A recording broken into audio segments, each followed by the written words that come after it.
Welcome to Whispering Cabins, where the woods are quiet, the stories are eerie, and the night whispers just for you. Settle in and listen closely. Tonight, we tell the story of the haunted costume shop. Every October, a small bell began to chime at the corner of Maple and 3rd, though no one ever saw who hung it. The sound was soft, like laughter caught in a draft, and it meant one thing. Marigold's Masquerade was open for business again. The shop appeared every fall, without fail, squeezed between a closed bakery and an antique bookstore. The sign above the door was hand-painted in curling gold letters, and the front window was always fogged just enough that passers-by could see shadows moving inside, but never their shapes. No one remembered seeing it in the summer, or the spring, or even on September 30th. But come October 1st, there it was, as though it had been there forever. The first visit. Ellie Parker first went in on a whim. She'd been walking home from the library, the air crisp with that early autumn bite, and saw a mannequin in the window wearing a dress that made her stop mid-step. It was a forest green velvet gown, simple but elegant, with long bell sleeves and tiny embroidery that shimmered when the light hit it. It wasn't her style at all, and yet she couldn't look away. When she stepped inside, the air changed. It smelled faintly of cedar and cinnamon.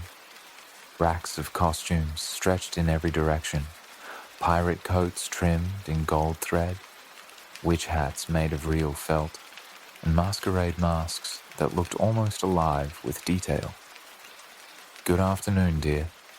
The voice came from behind the counter. The shopkeeper was a woman of indeterminate age, her hair pinned up beneath a silk scarf patterned with moons and stars. Her name tag simply read, Marigold.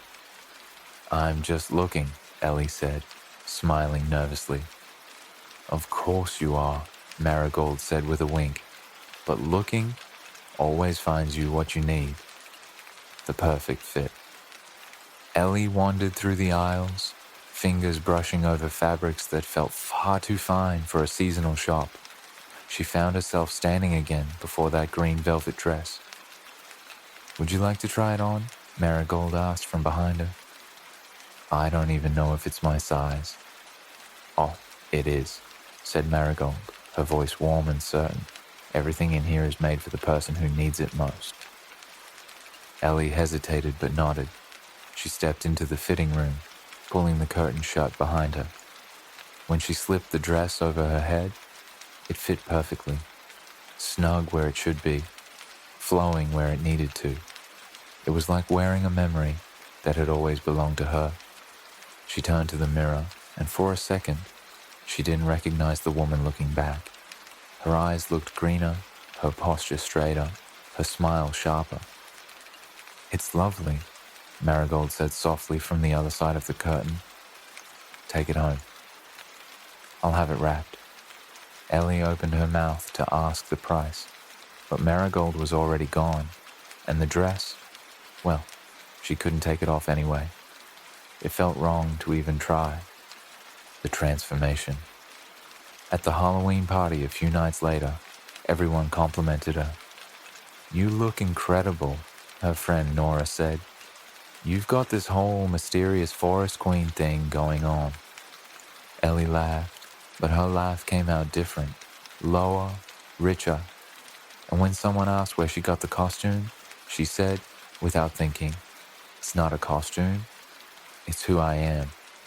That made people laugh, and she laughed too, but something inside her stirred uncomfortably.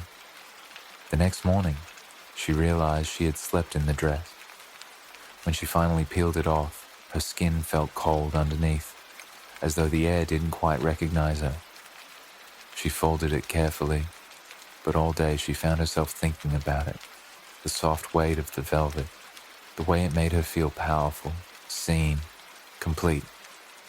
By nightfall, she was wearing it again, the others. Over the next few weeks, Ellie noticed something strange. More people in town seemed to be wearing costumes long past Halloween. An old man in a jester's outfit walking his dog, a barista serving lattes in a glittering ball gown, a group of kids in animal masks who never seemed to go home. When she asked Nora about it, her friend frowned. What costumes? The ones everyone's been wearing, Ellie said, confused. You don't see them? Nora shook her head. You okay, Elle? You've been different lately. Different. The words stung. That night, Ellie dreamed she was walking down Maple Street in her green gown. The lights in Marigold's shop glowed softly through the fog. Inside, people were lined up in front of the mirrors, each staring at their reflection, not moving. Their faces were pale, eyes glassy, as if waiting for something. Marigold moved among them, adjusting a sleeve here, a collar there. When she reached Ellie, she smiled. You're almost ready, dear. For what? Ellie asked. To stay. The return. Ellie woke up before dawn, heart pounding. The dress hung on the back of her chair, and though she hadn't worn it since yesterday, it looked freshly pressed. She threw on a coat and ran to Maple and 3rd. The shop was still there, lights glowing faintly inside. The door was unlocked. Inside, it was quiet. The mannequins all wore costumes she didn't remember seeing before, faces eerily similar to people she knew. One looked exactly like Nora, smiling faintly under a feathered mask. Marigold stood behind the counter, hands folded. You came back.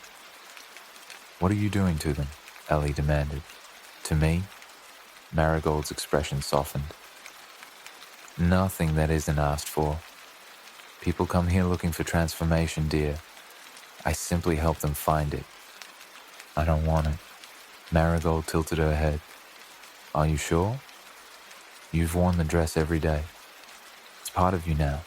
You've forgotten your old clothes, haven't you? Ellie opened her mouth to argue, but she couldn't remember what she'd worn before the green dress. Jeans? A sweater? It all blurred together. Marigold smiled sadly. It's all right. You can stay. Most do. Ellie stumbled back toward the door, but her reflection in the window stopped her cold. The woman staring back wasn't Ellie anymore. Her eyes were greener, her hair darker, her smile unfamiliar. I'm not, she began, but the voice that came out wasn't hers. Marigold reached out a hand. Welcome home, my dear. The following October, when the bell on Maple and 3rd began to chime again, the townsfolk smiled and said, Ah, Marigold's is open. And if anyone asked about the woman in the window, the one arranging dresses with forest green sleeves and a faint, distant smile, no one thought to question who she was. After all, she looked perfectly at home. Thank you for spending some time here at Whispering Cabins, where the light is low and the stories linger. If you enjoyed tonight's tale, don't forget to subscribe or share with someone who loves a gentle chill before bed. Until next time, sleep well, if the night lets you.